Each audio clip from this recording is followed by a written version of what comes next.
Hello and welcome everyone. It's Charlene Lee, and today I'm going to be talking about generative AI and how it creates value in organizations, because I get asked this question all the time.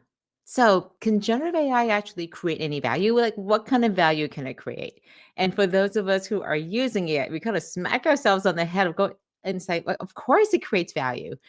But then we struggle with how to describe it because we oftentimes talk about very specific tasks or things it can do. Like it can write your content for your social media posts. It can write code. It can create images. And those are just scratching the surface of the value that generative AI can bring. And so, what I wanted to talk today was how to think about value in a systematic way with some frameworks, in a way that you could analyze what the potential to create value is, and then start identifying and prioritizing the initiatives you can create in your organization. So, I'm excited to share some of this stuff with you. And I encourage you, while we're going through some of the content, I do have slides today for you to share the top ways that generative AI is creating value in your organization. So, how have you found AI to be helpful? What kind of concrete ways are you creating value? And if it's something that you're doing that you think is interesting, I might actually say, "Hey, I want to call and interview you for the book that I'm writing with Katja Welch." So we're finishing up the book. Excited to put the final pieces on it, and I just wanted to share with you some of our thinking and get some early feedback. So let's get into this. So when I think about AI, there are some key capabilities, and I call them capabilities because this is what AI does. And it gives you the ability to do these things. And I like to say that it kind of makes you superhuman. And these three things are to help you analyze things better, automate, and optimize. And I'll go through each of these. When it comes to analyzing, it is really about leveraging what I call traditional AI. So traditional AI could take so a lot of data and using machine learning or using natural language processing, go through that data, find patterns, and it was really good at that. But the problem was it was hard to get access to ask questions of it. And then it was also not great at taking really complex, fast changing environments because it did the analysis based on very specific rules. So layers and layers of algorithms. And the difference here is that using generative AI as a layer on top and extending traditional AI, you can now push down and democratize AI into so many different parts of the organization so they can get access to that great analysis. You can also have it deal with dynamic situations and learn. So that's the analyze. And I have some things in here like you can deepen the customer insights. You can have better market intelligence, even scientific breakthroughs. And then automating is much more about augmenting the work that humans are doing. And so this could be, again, taking on the load of content creation or customer service or financial analysis. And then finally, optimize. Generative AI is so good at learning and teaching itself. And so it can continuously improve. And that's great for optimization. So whether it's optimizing for supply chain or inventory and manufacturing environment, or it's looking at product development and saying, well, here are the new features. How do we optimize that against pricing or resource availability or even manufacturing capacity? And then finally, you can optimize for resource allocation of people, of resources, even of time. So the way that I think about this, and let me just share the banner so that you can see the slides, and I'll put this into the comments too as well. So the thing here is that when you are, and I'm sorry I can't post onto LinkedIn. If someone who's listening on LinkedIn can post these onto there too as well, I appreciate it. So so you can get the slides at that place. So one of the things that I think about when I'm creating these capabilities now is these are interesting capabilities that are common across the various types of departments and places you could use this inside the organization. But I do want to talk about how to put all those capabilities, because that's what we talk about today typically, but put it into values as three buckets. three very particular buckets. So let me share with you those buckets. And the first one is optimizing the customer experience. Now, this is an entire bucket of itself because it's outward facing. It is very much to do with not just customer support and customer experience, but can also be used in marketing and sales. The second area is to completely transform already things that you already do in your internal operations. So this is the digital transformation part of generative AI. And the third thing is doing something completely new and different, moving into new markets, moving into new business models that you can now execute on because you have these new capabilities. So these are not exclusive, dependent on each other. They're mutually exclusive, but you can see that developing all three are really good ways to think about maybe we do customer experience first, then we pick a couple areas for internal transformation with generative AI. And then you think about also ways now that you have these base capabilities, how you can use them to develop new business models. One organization we spoke with did exactly this. They said, we're going to start with customer experience and just use us in their call center to be able to gain more productivity and to increase the quality of the people internally so that they would actually be more productive and efficient. And that was a way they started transforming the internal operations too, as well. They found that quality increased so that errors were decreasing by 85, 90%. So that was optimizing in the customer experience.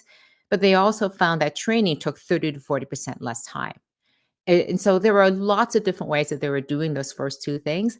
And then they use that extra capacity, that extra time, and the capabilities you already have with AI to get into new business areas, looking at new customers, looking at new products and services that they could now create. They had no shortage of ideas of ways to serve their customers better, of new businesses to get in.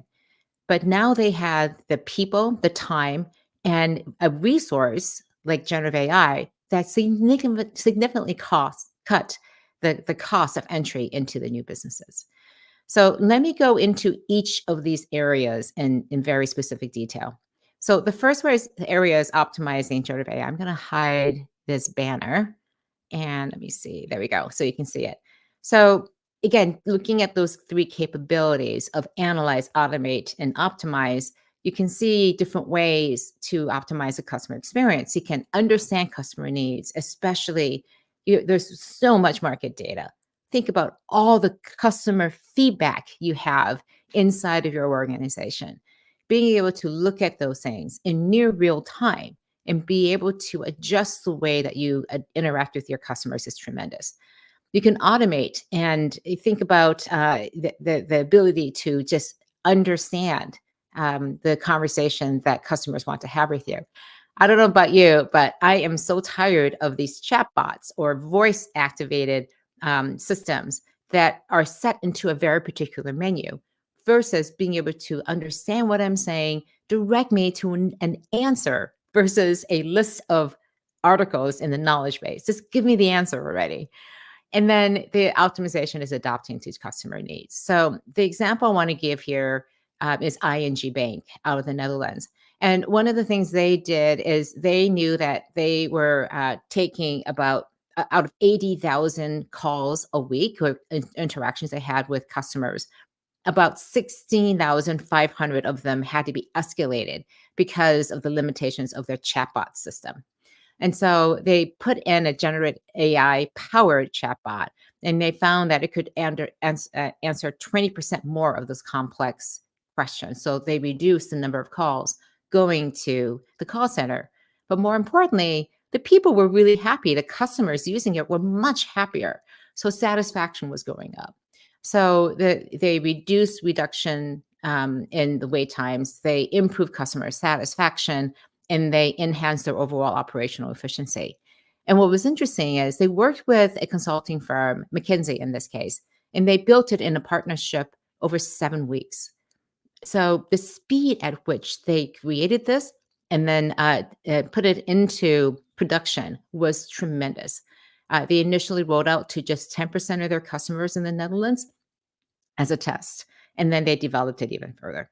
So, just a couple things about the future, what I see happening here. This is probably one of the most developed areas right now with generative AI, in that you can predict what the customer needs could be potentially as you get better at analyzing. You can also have greater seamless integration across channels, and then also the ability to have very personalized experiences for people. Where you are not treating people as groups of customers, but as an individual based on their history or even just in the conversation.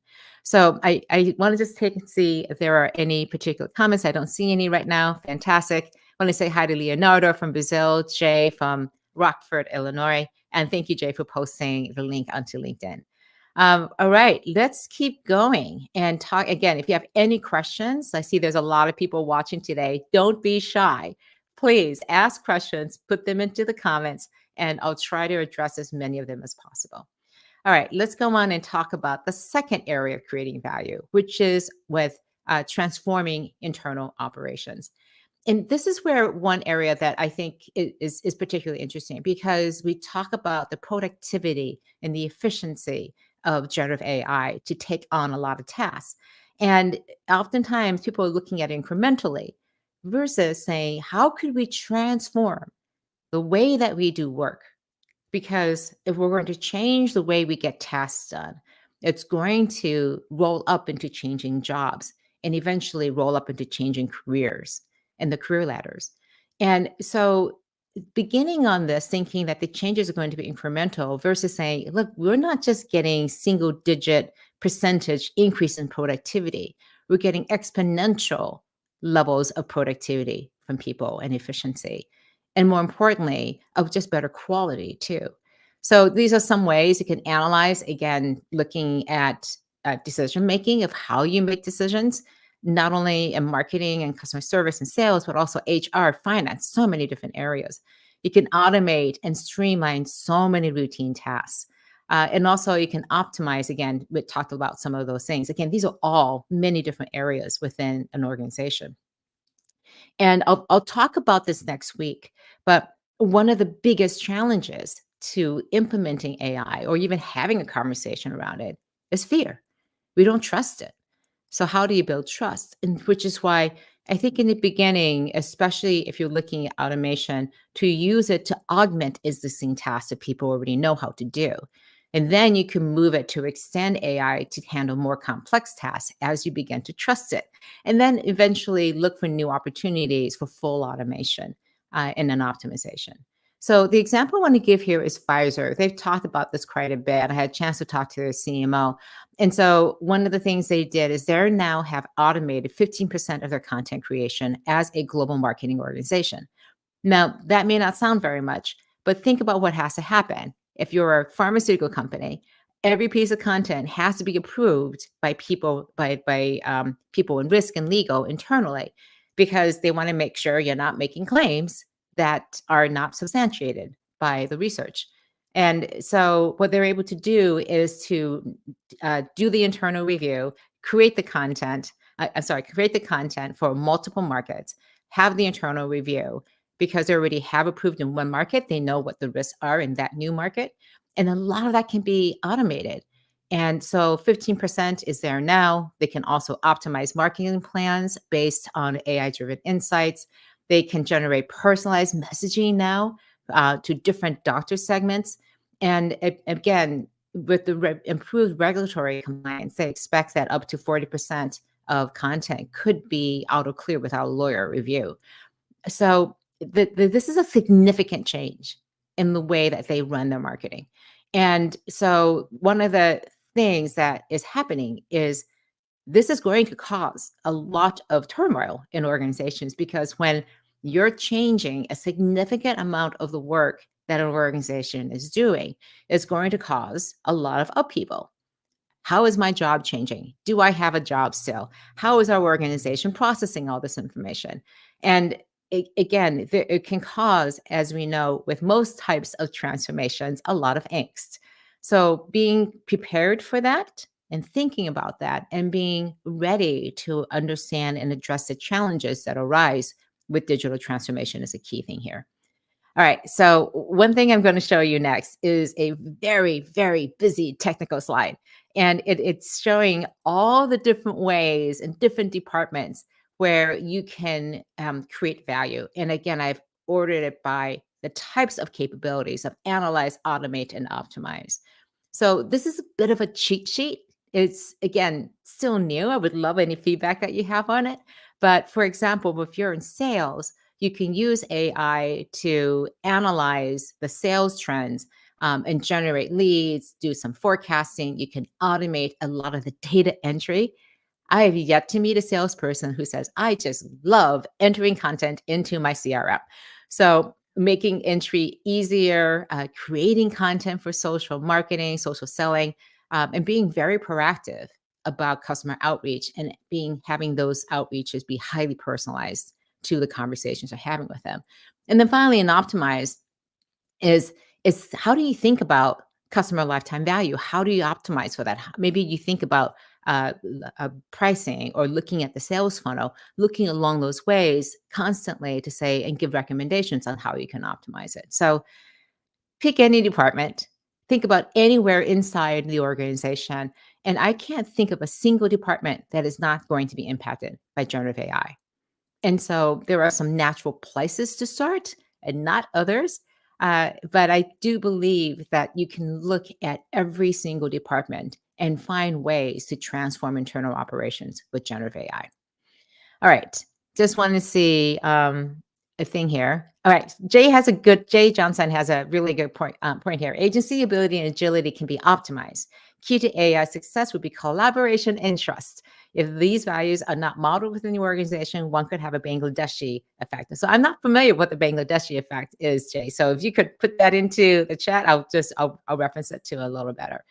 All right. And Ram has this great point. Would be great to have premium vendors in this grid. Oh, I would love to do that. And the reality, Ram, is that a lot of the vendors who already do these things are building them into the tools themselves. They're not great right now, but they're beginning to get integrated into the tools. And so I will be talking about technology and thinking about the tech stack. Again, I've done this in the past. So I'm going to do an update on it soon. And the best way I think about it is to use the existing tools today. And depending on where the tools are, you may run towards one set of value buckets than others. I can tell you that some of the analysis stuff, again, I've seen tools for every single one of these departments, and they're all coming out of the woodwork now because they see the opportunities. It would be a gargantuan task that, frankly, I am not going to do, but I know other people are. So if I find some of those charts, I would definitely share them with you.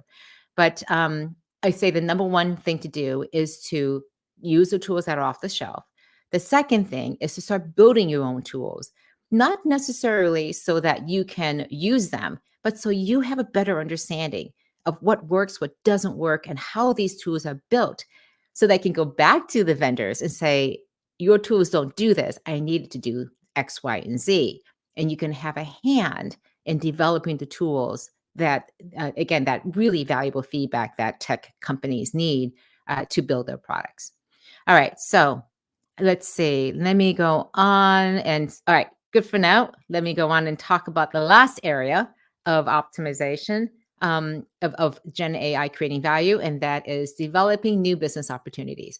So you can use it to uncover all those trends and needs that customers have that's constantly changing.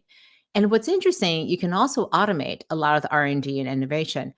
One thing I see a lot of innovation teams doing now is they literally have AI as a member of their team in doing some of the brainstorming.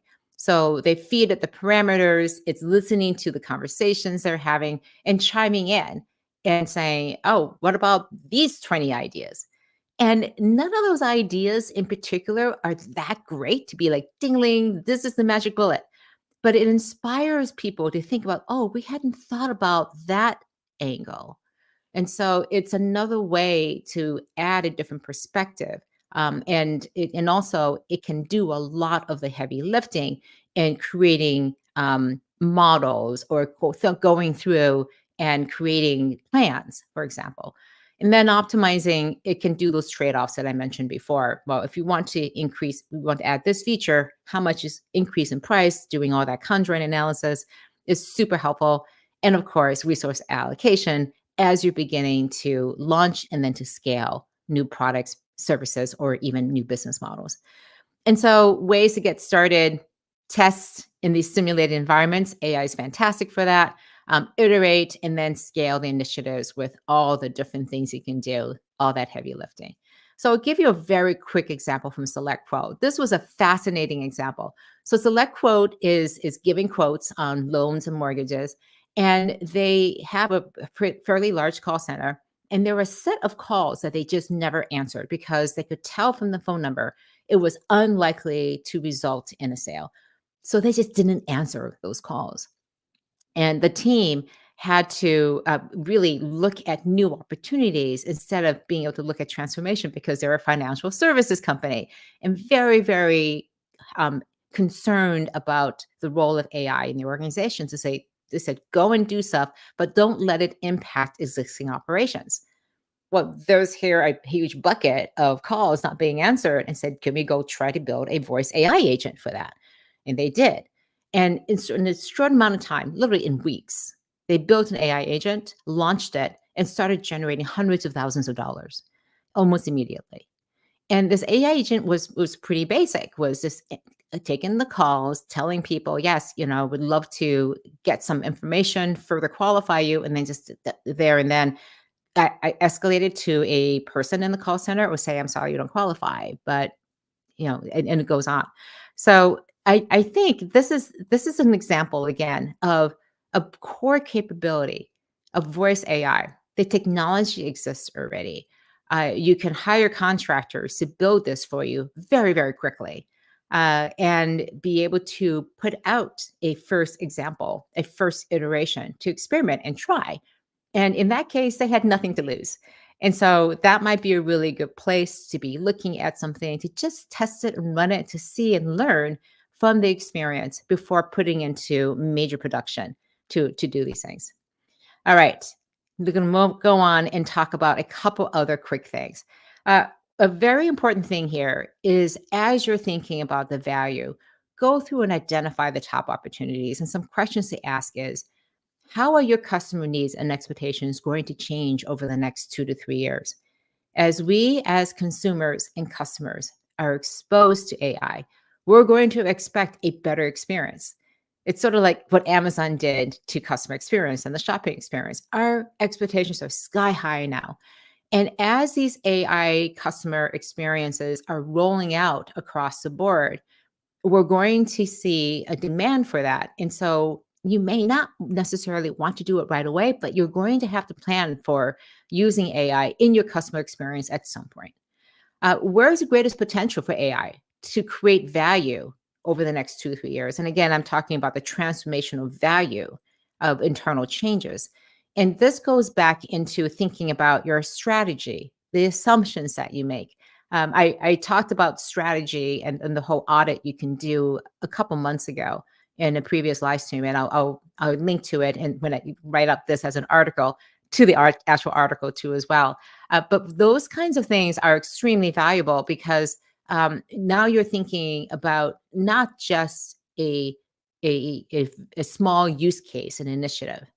I would encourage you to not think about use cases and to think about it as value creation for the organization that leads to strategic objectives, supporting those, and leads to competitive advantage.